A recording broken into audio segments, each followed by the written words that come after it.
जाएंगे और जयंतियों को छुट्टियों के रूप में मनाने की परिपाटी चल निकली है, लेकिन उन महापुरुषों के जीवन से आदर्श को हम लोग अपने जीवन में अंगीकार करेंगे तभी ये जयंतियाँ मनाना सार्थक रहेगा।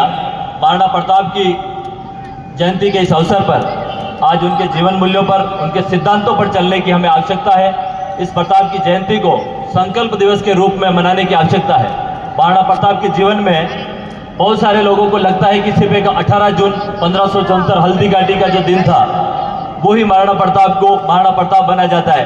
ऐसा नहीं है, वो तो एक पार्ट था। हल्दी घाटी का युद्ध 18 जून को जो एक पार्ट था, एक दिन था, लेकिन महाराणा प्रताप ने जीवन में प्रत्येक दिन हल्दी घाटी खेला था, प्रत्येक दिन हल्दी घाटी खेला था। इस चीज़ को हमें महसूस करने का और समझने की आवश्यकता है कि महाराणा प्रताप ने अपने जीवन को कैसे जिया। जिस व्यक्ति ने उस जमाने में वो भीष्म प्रतिज्ञा की हो, जिसने सोने चांदी के बर्तनों को छोड़ा हो, जिसने राजमहलों का वैभव छोड़ा हो, जिसने ये शपथ ली हो कि उसके चेहरे पर मुस्कान नहीं आएगी, जिसके चेहरे पे भाव नहीं आएंगे जब तक मेवाड़ी मूल्यों का, उनके स्वाभिमान का और आत्मसम्मान की रक्षा का, यहाँ के प्रत्येक नागरिक के आत्मसम्मान की रक्षा नहीं कर ले, यह युद्ध हल्दी घाटी का युद्ध हो। इसको कई लोग, कई इतिहासकार हिंदू मुस्लिम का युद्ध बता सकते हैं, कई इतिहासकार इसको जिहादियों का संघर्ष बता सकते हैं, लेकिन मेरा मानना है कि यह युद्ध जो था, यह युद्ध उन मूल्यों की स्थापना थी जिन मूल्यों को लेकर मेवाड़ राज्य की स्थापना हुई। बप्पा रावल से लेकर आज तक हमारी जो परिपाटी चली आई है, मेवाड़ी मानुष के मन में जो दृढ़ संकल्प जलाया है। किसी राज्य की लड़ाई नहीं थी, किसी सीमाओं की लड़ाई नहीं थी वह, क्योंकि हमने देखा है कि अरावली के हल्दी घाटी के दर्रे में और अरावली के इस पहाड़ों में अकबर मूंगफली और मक्के की खेती करने के लिए जमीन नहीं लेना चाहता था, लेकिन ये किसी के मूल्यों को, किसी के आत्मसम्मान को हरण करने वाली जो एक नीति थी, उसके विरोध में यह लड़ाई थी।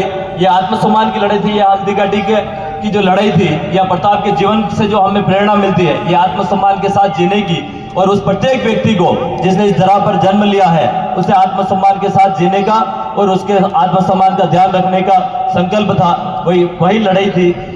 आज यहाँ पर विराजमान, क्योंकि हमारे मुख्य वक्ता आदरणीय बड़े भाई दिग्विजय सिंह जी हमें बहुत कुछ बताएंगे, लेकिन मैं सिर्फ इतना ही बताऊंगा क्योंकि मुझे स्वागत की भी जिम्मा दिया गया है। लेकिन आज के इस प्रताप के जयंती के अवसर पर हम ये संकल्प लेके जाएं कि महाराणा प्रताप ने जो जीवन जिया, उन्होंने जो मूल्य स्थापित किए, जो सिद्धांत उन्होंने अपने जीवन में बनाए, और आम जनमानस को जिन्होंने आज के इस वर्तमान परिप्रेक्ष्य में जातिवाद, धर्म के नाम पर लड़ाई, क्षेत्र के नाम पर लड़ाई, जो लड़ाइयाँ चल रही है, इन सब के बीच में राजनीतिक पार्टियां सोशल इंजीनियरिंग करती होगी, कभी कहती होगी कि राजनीतिक क्षेत्र में यहाँ पर उसको टिकट मिलना चाहिए। मैं राजनीति की बात नहीं करना चाहता, लेकिन जो एक सामाजिक जो ढांचा बनाया गया है उस अनुसार मैं बात करूंगा कि उस जमाने में महाराणा प्रताप ने सभी 36 कौम को साथ लेकर पूरे मेवाड़ से एक ऐसे सिद्धांत स्थापित किए कि आज हमारे बीच में गोगल जी यहाँ विराजमान है, जो भील समाज के पत्नी के तौर पर यहाँ पर विराजमान है।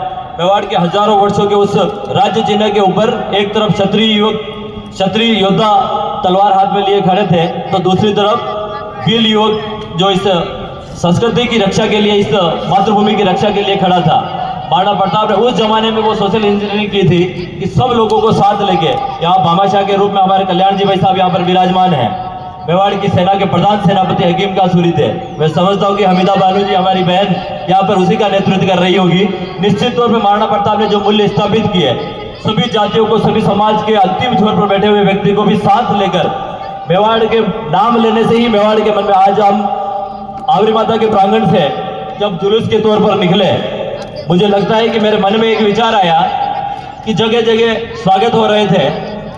हो सकता है कि आपकी इस पंडाल में संख्या कम हो, लेकिन स्वागत के लोगों में वहां पर कोई कमी नहीं थी, जगह जगह स्वागत हो रहे थे। लगभग 4 स्थान ऐसे आए जहां पर मुस्लिम समाज के हमारे बंधु खड़े हुए थे और हमारा स्वागत कर रहे थे। आप सभी ने ये चीज नोट भी की होगी, और बाकायदा उनके चेहरे पर वो भाव थे कि मेवाड़ी मानुष के ऊपर जो स्वाभिमान और जो आत्मसम्मान के भाव, क्योंकि वह युद्ध भी आत्मसम्मान का युद्ध था, वह युद्ध भी इस प्रकार का युद्ध था कि स्वतंत्रता के साथ महाराणा प्रताप को प्रथम स्वतंत्रता सेनानी कहा जाता है, क्योंकि स्वतंत्रता के साथ, आत्मसम्मान के साथ जीने का जो अधिकार, जो इस संस्कृति और इस सभ्यता में हमने सीखा है, वो बात सभी के मन में है। इसलिए हम सभी लोगों को साथ लेकर चले। आज प्रताप की इस जयंती को हम लोग संकल्प दिवस के रूप में बनाए।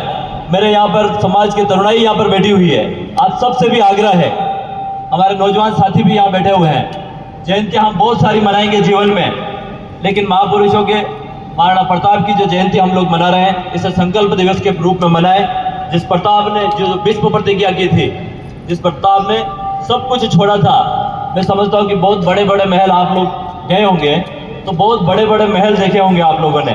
आप लोग जोधपुर जाएंगे तो वहाँ पे भी बड़े महल मिल जाएंगे, जयपुर के आलीशान महल मिल जाएंगे, और बहुत बड़े बड़े इस भारतवर्ष में हजारों महल मिल जाएंगे। चित्तौड़ का दुर्ग भी मिल जाएगा आपको, और उदयपुर के सिटी पैलेस भी आप लोगों ने देखा होगा।